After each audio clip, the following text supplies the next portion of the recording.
Hürmetli vatandaşlarım, bugünkü leksiyemizni başlaymiz. Biz yakından beri Amerika Jungo münasebetinde qandaq özgürüş buludu. Prezident Trump'ның Jungo qaratqan siyaseti özgürüş bulamdı degan meseleler bo'yicha arqa-arqadan leksiyalar so'zlab keldik. Buning sizlar biz emas, hatta bütün dünya diqqat qilib atgan intayin bir zo'r masaladir. Yaqinda Aqsaroyning bayonotchisi Spacer tunji qatim bayonot e'lon qilib yoki muxbirlarga suhbat bayon qilib, Janubiy Jungo dengizi masalasi, ya'ni xalqaro territoriya masalasida Amerika Qo'shma Shtatlari davlat manfaatini qo'g'daydi dedi. To'g'ri gap. Hozirgi materiallarga asoslanganda Amerika Qo'shma Shtatlarining Janubiy Jungo dengiz rayonida har yillik savdo qatnash parxodlarining qatnab to'shib kelgan mal bisoti hisoblaganda 1 trillion dollardan ortiq. Demak, bu yerda Janubiy dengizda Amerika Qo'shma Shtatlarining ochiq dengizda, ya'ni xalqaro qatnashlarda Amerika Qo'shma Shtatlarining davlat manfaati bor degan. Endi biz buning munosib holda yaqindan beri siyosatni to'la so'zladik. Endilikda Amerikaning mingdan biri Jungo bilan bo'lgan munosabatidagi mingdan bir parchasi sifatida bugun Amerika Jungo munosabati zada qandaq munosabat edi degan nuqtada sizlarga masalan ochiq aytganda Amerika Qo'shma Shtatlari Jungoga nima yaxshiliklarni qildi degan nuqtada bir leksiya so'zlaymiz. Eng oxirida Amerika Qo'shma Shtatlari hukumati ayni chog'da Amerikaning ayni chog'dagi hukumati sobiq Sovetlarning Jungoga yadro urush qo'zg'ash planini to'sib qolganligi to'g'risida so'zlaymiz. Bugun sizlar inchlik bilan anglab, buni o'zingizlarning tasavvurda tahlil qilib ko'rishinglarni umid qilaman, hurmatli vatandoshlarim. Diqqat qiling, Turan apand. Jungoliklar mavzumunda Jungoliklar Amerikani dushman kuch deb hisoblaydi. Undaqda bu ishlarni qanday tushundirish kerak? Mavzuliq maqola 1-24 kuni Jungoga nazari to'rbiyatida e'lon qilindi. Xabar mundaq boshlanadi. Birinchi, Amerika Jungoga bir turkum ixtisosliklarni tarbiyalab berdi. Yangi harakati, ya'ni chet eldan o'rganish harakati mezgilida aql egillari ma'rifda ilg'orlikni ilgari surish uchun Manchun hukumati ordisi aqlli kichik bolalarni Amerika, Yevropaga o'qishga avatdi. Manchun hukumatining vaziri Runxunning kuchli ilgari surishi ostida Manchun ordisi gudak bolalarni Amerikaga avatib, chet el tili va ingliz tili ilm-fan o'rganishga o'rinlashtirdi. 1872 yili yozda 1-turkumda 30 nafar o'quvchi Amerikaga yetib keldi. Bularning hammasi 15 yoshli bolalar edi. Manchun ordisi uningdan keyin 4 turkum 120 nafar o'quvchini o'qishga avatdi. O'qish bitirish vaqtini 15 yil qilib bekitdi. Bolalar Amerikaga yetib kelgandan keyin amerikalik o'qituvchilar mas'ul bo'lib bolalarni tarbiyaladi. Ingliz tilida layoqatli bo'lganlarni Amerikaning oliy maktablariga qabul qildi. Amerikada o'qigan bolalarni xotirlash jamiyatining boshlig'i Gavdung bu maqolasida mundaq ko'rsatdi. Jungo gudaklari Amerika oilalarida yashaydi. Xuddi sut bilan suvdek aralashib yashaydi.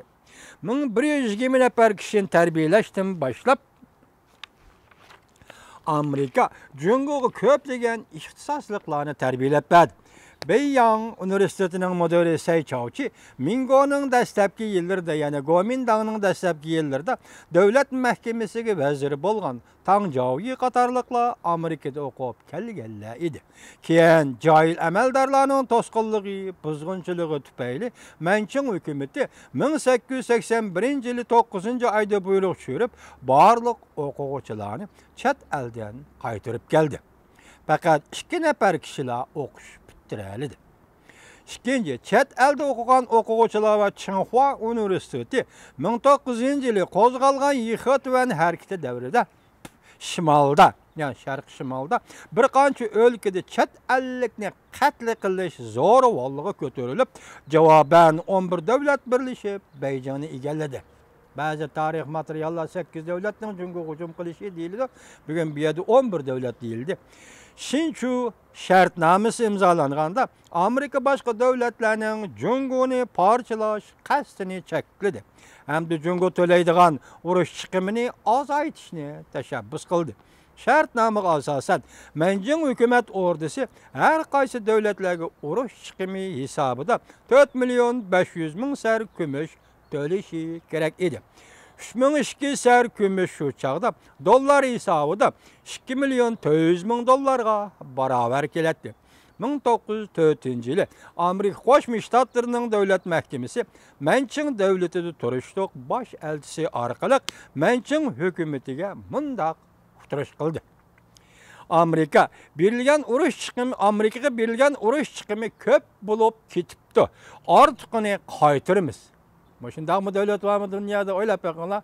Amerikaga to'lagan urush chiqimi köp bo'lib ketibdi. Ortiq qismini qaytaramiz.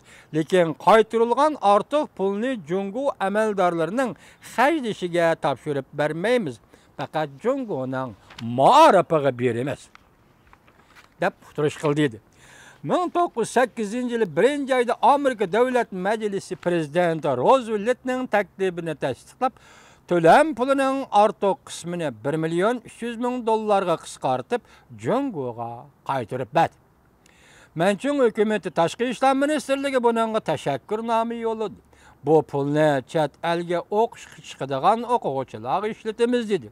Amerikaning yetakchiligi ostida 11 davlat Jungoga o'shoq to'lagan Jungoliklar o'shoq to'lagan urush chiqimi pulining ortiq qismini bir-birlab kaynakayindan Mençin hökumeti qaytardi.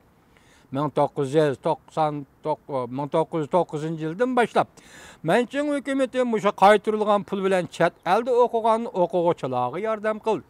Tarixda bu o'quvchilar Gingquan o'quvchilar deb ataldi. Ging degan Xitoy tili bir davr degan ma'noni bildirdi ekan.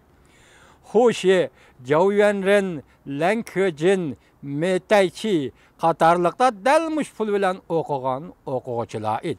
Amerikada o'qiydigan o'quvchilarni tayyorlik sinflarida o'qitish uchun Tsinghua madrasa qurildi. Shuningdan boshlab Amerika Jungolik o'quvchilar ko'plab o'qiydigan bir davlatga aylandi. Yani to'lam pulining ortiq qismini, to'lam pulini Amerika Qo'shma Shtatlari Mençin hukumati qaytarib berdi. Bugungi atalmış Tsinghua Universiteti shu pul bilan ayni chaqda qurilgan edi demakchi. 3. Jungo uchun maktab salib berish. 1949 yıldan buran Jungo'da nurg'unlagan universitetlarni Hristiyan dini jamiyatları yoki Katolik dini jamiyatları qurib chiqqan. Buning ichida Amerikaning Hristiyan dini jamiyatları ko'p rol o'ynagan. Birinchi